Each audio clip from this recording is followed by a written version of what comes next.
Gênesis 1 e 2. A gente, na verdade, esse estudo ele é dividido em dois. Então, da próxima vez que eu vier, eu faço a segunda parte, porque senão ia ficar muito extenso. Então, a gente vai falar sobre Gênesis 1 e 2, e normalmente os versículos que normalmente a gente inicia a Bíblia, quando a gente está conhecendo a Cristo, né? E aí eu nunca mais volto, né? Já sabe, já tá bom, já sei que foi criado o mundo. E eu não sei se você já percebeu que se você tirar os 11 primeiros capítulos da Bíblia, não vai sobrar nada. Não sobra nada. Vou explicar. Então, vamos lá. Gênesis capítulo 1 fala da criação dos céus e da terra. Então, 1:1 diz, né? No princípio criou Deus o céu e a terra. Já no capítulo 2, fala da árvore da vida. Então, fala assim: E o Senhor Deus fez brotar da terra toda árvore agradável à vista e boa para a comida, e a árvore da vida no meio do jardim, e a árvore do conhecimento do bem e do mal. Olha só que engraçado que Apocalipse 21 fala. Fala também da criação de novos céus e de nova terra. Então está linkado Gênesis 1 com Apocalipse 21. Diz assim, ó: E vi um novo céu e uma nova terra, porque já o primeiro céu e a terra passaram, e o mar já não existe. E Gênesis capítulo 2 tem um link com Apocalipse 22, que também fala da árvore da vida, que diz assim: No meio da sua praça, e de um e de outro lado do rio, estava a árvore da vida, que produz 12 frutos, dando seu fruto de mês em mês, e as folhas da árvore são para a saúde das nações. Então, é legal, né, esse linkar, né, que o Senhor faz, é tudo simétrico na Bíblia. E se os 2 primeiros capítulos não forem verdadeiros e literais, os 2 últimos também não vão ser verdadeiros e literais. E, tipo, é legal, né, a forma que o Senhor trabalha, né, que ele fala mais ou menos assim, né, checkmate, é isso. E aí, então, como eu falei, né, tem uma simetria, tem uma matemática na Bíblia. Tem uma química, tem uma ciência, tem uma física, se a gente for analisar a fundo. Tudo que eu for falar aqui, eu estudei e veio através de um cientista que chama Adalto Lourenço. Ele, infelizmente, faleceu alguns anos atrás, mas ele era cristão e estudava a Bíblia com base na ciência, tá? Então, tudo que eu for falar aqui vem de Deus, em primeiro lugar, mas também teve um aprofundamento científico também, tá? Então, por que Deus pega o mesmo tema dos 2 primeiros capítulos e repete nos 2 últimos da Bíblia, né? Então, deixa eu só ver aqui se vai ser certo. Beleza. Então, se a gente olhar aqui, a gente vai perceber que os 4 únicos capítulos da Bíblia onde o pecado não está presente é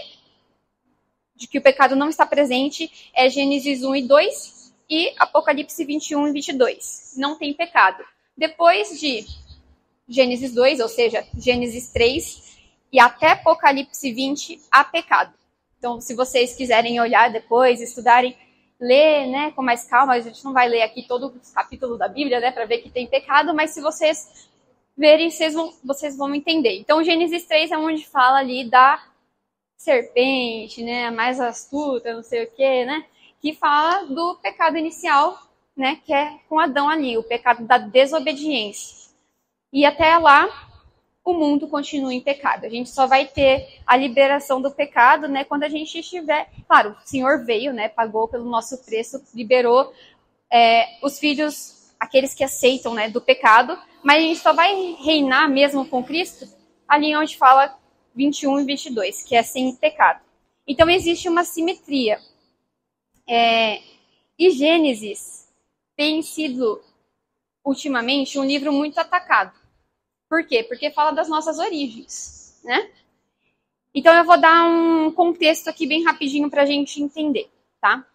Vocês sabem quem escreveu o livro de Gênesis, menos o pastor, o Gabriel e a Márcia? Alguém sabe quem escreveu o livro de Gênesis? Não? Não. Então, ao olhar a Escritura, a gente vai ver várias vezes expressões assim, como Moisés escreveu, ou segundo a lei que Moisés escreveu. Então a gente vai ver que os 5 primeiros capítulos da Bíblia são escritos por Moisés, menos o último capítulo de Deuteronômio, porque ele já havia morrido, e aí não tem como escrever quando você está morto, né? Então vocês vão ver que foi Moisés. E não há uma razão de por que não foi ele, tá? Inclusive o próprio Jesus faz menção disso, na sua palavra. Então, Moisés foi praticamente quem escreveu os primeiros 5 livros da Escritura. E a pergunta é por que Moisés, né, resolveu colocar Gênesis 1 e Gênesis 2. Qual a razão? E é simples. Quando a gente olha ali para a história de Moisés e o povo de Israel saindo do Egito, eles estavam ganhando uma nova identidade como nação.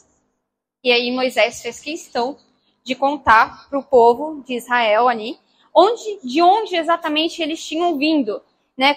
Desde o início, né? Qual que era a visão correta de todas as coisas. E é bom salientar, né, também que Moisés morou 40 anos no Egito. Ele foi instituído como neto de Faraó.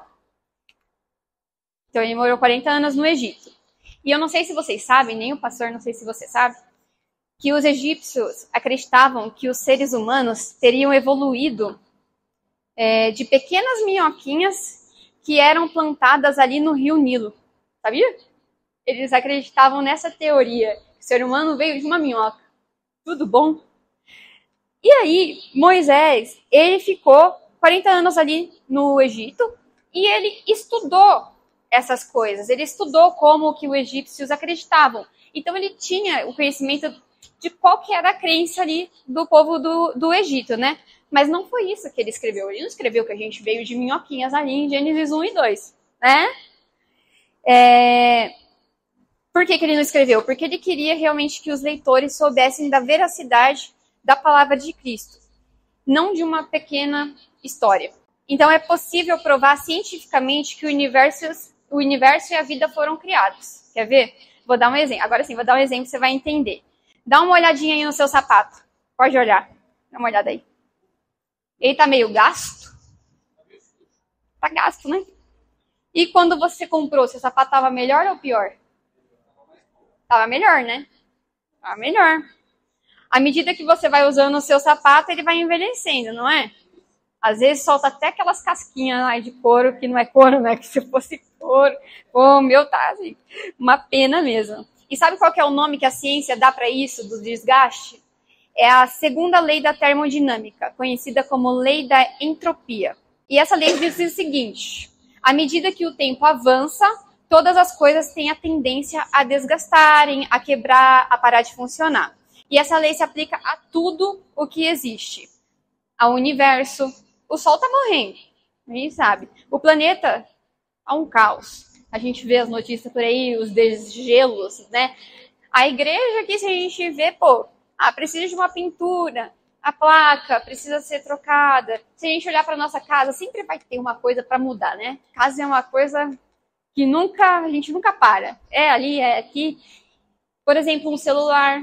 Um celular, ele pode ficar gasto. O do meu pai, antigamente, meu Deus, tava até raiva de ficar mexendo naquele celular que ficava lento demais.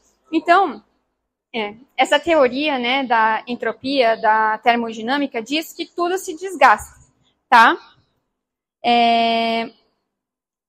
E olha só que interessante, a gente está aqui hoje no universo e o universo tem uma organização. Os planetas e as estrelas estão funcionando adequadamente. Então, o universo tem uma certa organização. Então, imagina se a gente pudesse voltar ao passado, né?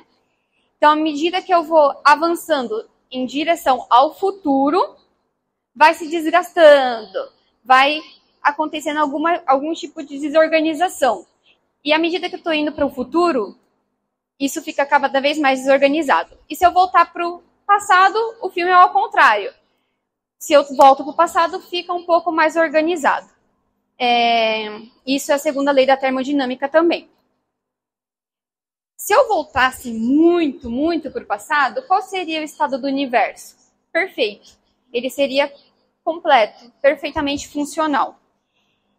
Que hoje a gente vê os impactos, né, aí do Sol, está superaquecendo, a gente vê as marés, a gente vê as questões de terremoto que vem falando muito, né?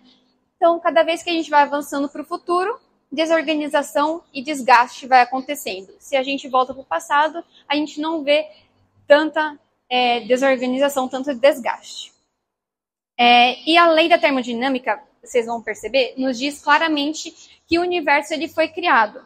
Não tem como escapar. E aí as pessoas dizem, né? Mas e a teoria do Big Bang? Tá errado. Que eles falam que um negócio desorganizado ficou organizado. Mas é ao contrário, segundo a lei da termodinâmica. Um negócio organizado, infelizmente, fica desorganizado. Se você tem acesso ao livro do Stephen Hawking, que é um cara que acredita na teoria lá do era um cara que acreditava na teoria do evolucionismo. Tem um livro dele que chama assim, ó. Se vocês quiserem procurar PDF online, vocês podem procurar depois. Chama O Universo numa Casca de Nós. Aí você vai lá na página 73, 78, que ele vai falar sobre uma lei específica. Ele vai falar sobre as leis da física estranhas e desconhecidas. E aí, o que significa, né, essa leis das físicas dinâmicas e desconhecidas, estranhas e desconhecidas? Vamos lá, vou explicar para vocês. O povo de Israel, quando ele saiu, Moisés, através de Deus, não deu a ordem para o Mar Vermelho abrir? Essa é a lei da física estranha e desconhecida. Porque se fosse por alguma lei conhecida, o mar não teria se aberto. Certa vez, Jesus foi no casamento e acabou o vinho. Ele, então, transforma a água em vinho. Como é possível? Através da lei da física estranhas e desconhecidas. E a pergunta que fica é, o que é a lei da física estranha e desconhecida? É um milagre. Então, o próprio Stephen Hawking, que acredita na teoria, né, do evolucionismo, também faz menção do milagre. Então, a gente tem convicção que o universo foi criado, mas a ciência não sabe dizer quem criou. Ela só consegue dizer se foi criado ou se surgiu espontaneamente. A gente tem convicção, né, aqui nós cristãos temos convicção que o universo foi criado. Mas quanto tempo atrás? Pergunto para você, qual que é a sua idade? Aí não precisa responder, né? Você sabe a sua idade. Vou usar um exemplo com a minha. Eu tenho 26 anos. Uma pessoa poderia perguntar para mim assim, como você sabe que tem 26 anos? Aí eu poderia falar, tenho minha certidão de nascimento, de casamento também. Então quer dizer que eu acredito num pedaço de papel? Não, mas você pode perguntar para o seu pai e para sua mãe, eles também vão saber. Então agora eu acredito em testemunhas também. Tá vendo como a gente vive pela fé? Vou falar um outro exemplo. Você chegou aqui hoje na igreja e sentou na cadeira, né? Mas você não testou a cadeira antes de sentar para ver se ela ia aguentar o seu peso. Então a gente vive todo o tempo pela fé. Só que quando a gente vai para Gênesis, acaba que a fé fica um pouquinho mais difícil, né? De se acreditar ali. Fica meio difícil para algumas pessoas, né? Vamos lá. Deixa eu só ver aqui se eu tenho que horas que eu tenho que clicar. Vou clicar já. Então eu gostaria e convido vocês para lerem em casa Gênesis 1 e 2, tá? Para vocês entenderem melhor o que eu estou falando aqui, porque se a gente ler agora vai ficar muito extenso. Então, você sabia que a Bíblia não foi escrita para brasileiros na língua portuguesa? Que bom. A Bíblia foi escrita nas línguas originais. Quais são?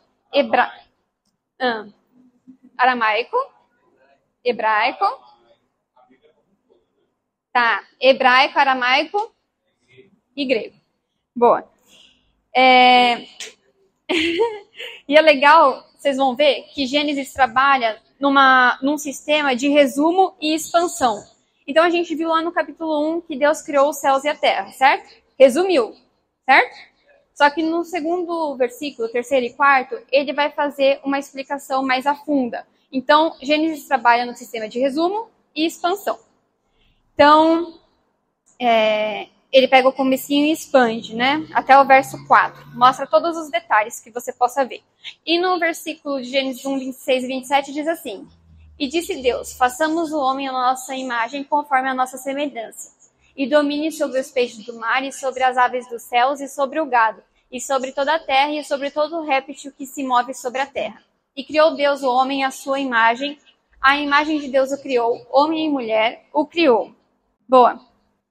Então aqui a gente vai voltar a esse assunto, tá? Falando da criação do homem. Ele pega o capítulo 2, do verso 5 em diante, e nos dá detalhes de como isso foi feito. Como que a criação do homem foi feita, tá em Gênesis 2:5. Depois vocês olhem lá. E Deus, Jesus, tem o interesse que a gente entenda a revelação progressiva dele, né? Que vai se expandindo. E aí lembra quando você veio a conhecer a Cristo, ou quando você entregou a vida para o Senhor, a gente achava que sabia de tudo, né? Mas na verdade, tudo a gente descobre que a gente não sabe de nada, né?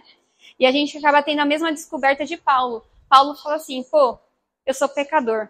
Aí daqui a um tempinho Paulo fala, pô, eu sou muito pecador. E depois de um tempo ele fala, eu sou o maior dos homens, o maior pecador de todo o homem, né?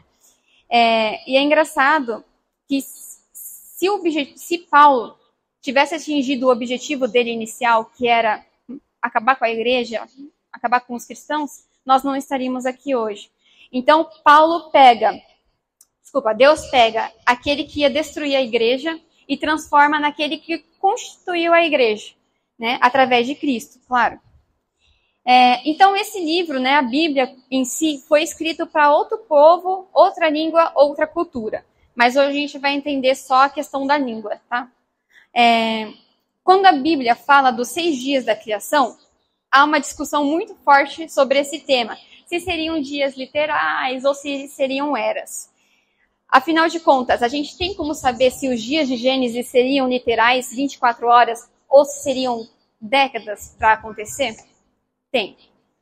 Assim como no português a gente tem os artigos definidos, o, a, e também os indefinidos, uma, algum, no hebraico a gente também tem uma estrutura. Então, o que eu disse? A Bíblia foi escrita no hebraico, aramaico e grego. A gente vai entender um pouquinho aqui sobre hebraico. Então, tem certas palavras que têm um significado geral ali no hebraico. Por exemplo, a palavra que foi traduzida por dia. A palavra dia no hebraico é a palavra Yevon, ou Yeon. Vamos usar Yevon, tá? E aí, Yevon pode significar um dia de 24 horas ou um período de tempo indeterminado. Só que na língua hebraica existem 3 modificações que mostram a palavra Yevon, se é literal ou não. Então, toda vez que aparece um artigo definido antes da palavra Yevon, significa um dia de 24 horas. Aí aqui eu coloquei, né? Dia é o Yevon em hebraico, é daquele jeito ali que escreve, socorro, Deus, né? Que é muito difícil. Então aqui, ó, se tem um artigo definido antes da palavra Yevon, significa 24 horas. Então fala, o dia da expiação, né? O Yevon da expiação é 24 horas. E tem uma expressão que aparece junto com o Yevon, que também significa um dia de 24 horas. Que é quando tem um numeral.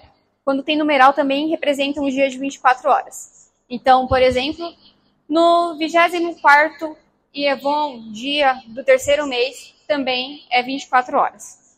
Ou quando tem a expressão que diz tarde ou manhã. Também quer dizer um dia de 24 horas. Então, houve tarde e manhã no primeiro Yevon, no primeiro dia. Também significa 24 horas. Deus quer que a gente entenda o que significa Yevon em Gênesis, né? E a ideia do período de tempo é justamente para tentar colocar a teoria naturalista dentro da narrativa bíblica, né? O pessoal aí fica falando, eras, não sei o que lá. Então, por que, né, a gente fica pensando, né? Por que Deus precisaria de 24 horas no dia para criar alguma coisa, né? Quando ele foi ressuscitar Lázaro, ele demorou quanto tempo? Foi na hora. Quando ele transformou água em vinho, demorou quanto tempo? Foi na hora. Ou você acha que ele ficou falando assim, peraí, eu vou fazer aqui uns 2, daqui a pouco eu faço mais 2. Essa não é a soberania de Deus, né? A soberania de Deus e o poder de Deus é tão forte que ele faz as coisas em minutos, né? Então, Deus não precisa de tempo. Então, aí muitas pessoas falam, Sara, ou pastor, ou enfim, nós aqui. Mas no livro de 2 Pedro 3 diz que Para o Senhor um dia é como 1000 anos e 1000 anos é como um dia. Mas é engraçado, né? Nesse versículo ele não está falando nada de Gênesis. Ele está falando do Senhor. Então, texto fora do seu...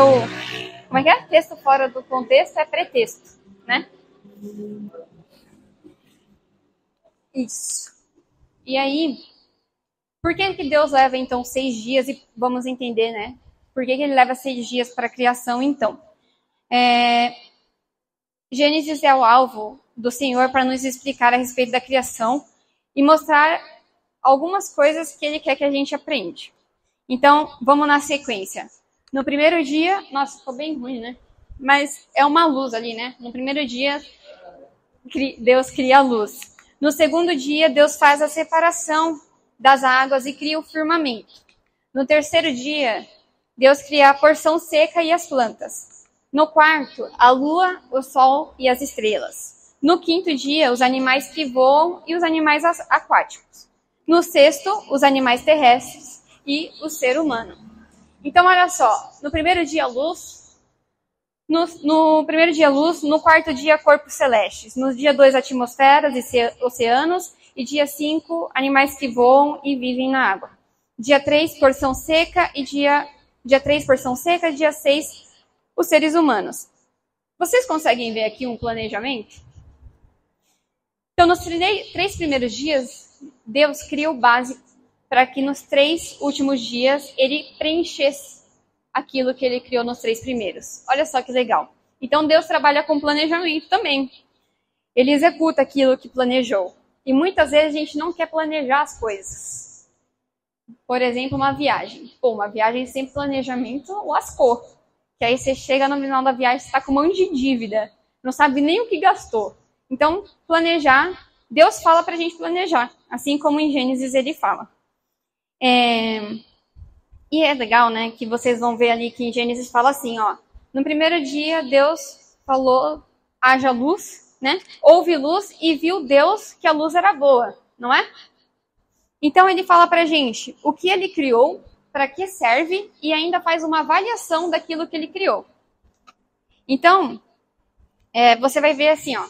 No primeiro dia, haja luz. Criou a luz, né, para nós. Viu que a luz era boa, criou a água e fez a divisão ali do firmamento, viu que era bom, criou as plantas, viu que era bom, até o ser humano, né, para a adoração dele, né, criou e viu que era bom.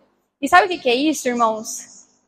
Exatamente essa estrutura de criar, de para que serve e avaliação, é algo que a gente chama de ISO 9001. Olha só, a ISO 9001 diz o seguinte: assegurar maior qualidade na entrega de produtos e serviços. Isso a gente usa desde o século XX. Mas se a gente tivesse prestado atenção, a gente usa desde Gênesis a ISO, né? Olha só como Deus quer que nós vivamos, né? E aprendamos como viver direito, né? Boa. Aí muitas pessoas falam assim, os dias podem ser literais, mas o universo não tem 13,8 milhões de anos? Onde a gente coloca esse tempo todo na Bíblia? Quem disse isso? A ciência. A ciência diz isso, realmente, mas em base de pressupostos. Não é uma leitura direta.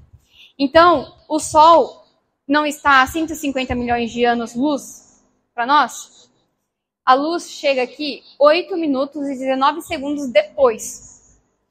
Então, a gente nunca vê o Sol como ele realmente é. Demora 8 minutos e 19 segundos. A gente sempre vê ele atrasado. Quando a gente olha para o universo, quanto mais distante você vai ver o quanto mais era no passado ele. E se o negócio está a bilhões de anos de nós, por que demorou bilhões de anos para chegar aqui? Não. Se a gente tivesse uma máquina do tempo, por exemplo, hoje eu tenho 26. Se a gente voltasse no passado 10 anos, eu teria 16. Se eu voltasse mais 10 anos, eu teria 6. Aí se eu voltasse mais 10, eu não ia existir mesmo, no caso.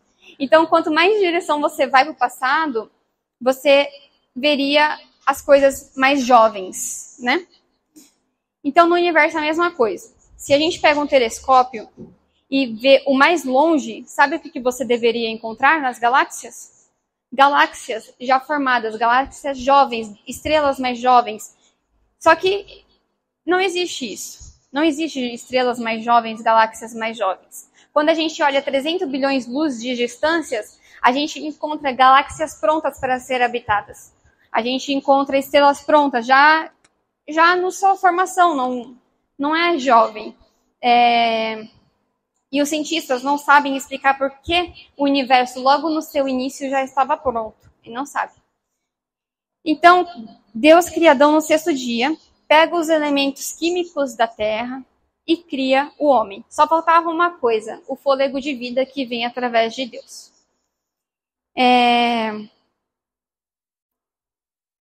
Tá? E a Bíblia ela foi traduzida por um grupo de judeus, né, para a língua grega, chamada Septuaginta,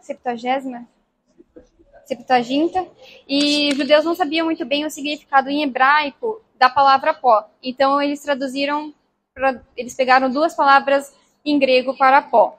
Uma significa a menor partícula.